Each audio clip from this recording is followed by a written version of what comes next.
Digital marketing is an essential component of any successful business strategy in today's digital age. With the majority of consumers now turning to the internet to research products and services before making a purchase, having a strong online presence is critical for businesses looking to grow and thrive. Here are some key strategies for using digital marketing to grow your business, and you need to start implementing them.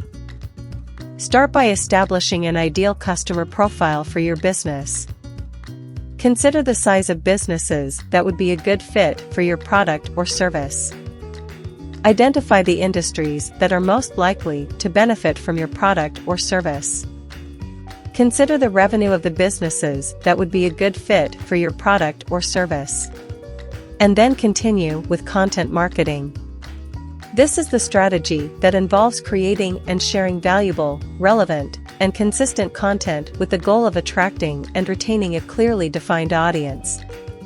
Next is search engine marketing. Search engine marketing is a form of digital marketing that involves promoting a website by increasing its visibility in search engine results pages.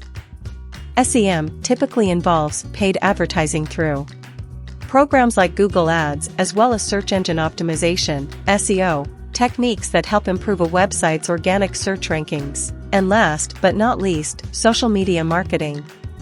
Social media marketing is a form of digital marketing that involves using social media platforms, such as Facebook, Twitter, Instagram, and LinkedIn, to promote a business and engage with its audience. For growing businesses, social media marketing can be a highly effective way to reach new customers, build brand loyalty, and drive conversions. Thank you so much for watching. For growing your business, please contact us now for more information and feel free to consult.